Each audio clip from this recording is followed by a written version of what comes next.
Έλληνες Ορθόδοξοι Χριστιανοί, σταθείτε άγρυπνοι στις επάλξεις. Κρατάτε, φυλάξατε αυτό που έχετε, το θησαυρό της Ορθοδόξου αληθείας. Μόνο με την αδαμαντίνη Ορθόδοξου αλήθεια θα επιτύχουμε τη σωτηρία μας. Εφρίαξαν οι πολέμοι του Χριστού μας, εφρίαξαν τα χωρίς Χριστό έθνη. Θέλουν να ξεριζώσουν την Ορθοδοξία από τις καρδιές μας.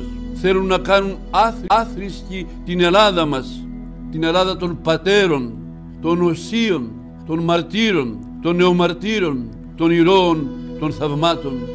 Κρατήστε την Ορθοδοξία ζωντανή και καθαρή, άμεμπτη στην ψυχή σας και στη ζωή σας. Μην προδώσετε τον Χριστό μας. Αν δεν τον αρνηθούμε, δεν μπορούν να μας τον πάρουν, λέει ο μεγάλος μας Άγιος Κοσμάς ο Αιτωλός. Να ευχηθούμε, αγαπητοί, όλοι μας κληρικοί και λαϊκοί, να κρατήσουμε σφιχτά την Ορθόδοξη αλήθεια στην καρδιά και τη ζωή μας, για να λάβουμε κι εμείς τον αμαράντινο της ουρανοδόξης Στέφανο. Αμήν. Καλή και Αγία Τεσσαρακοστή, αδελφοί.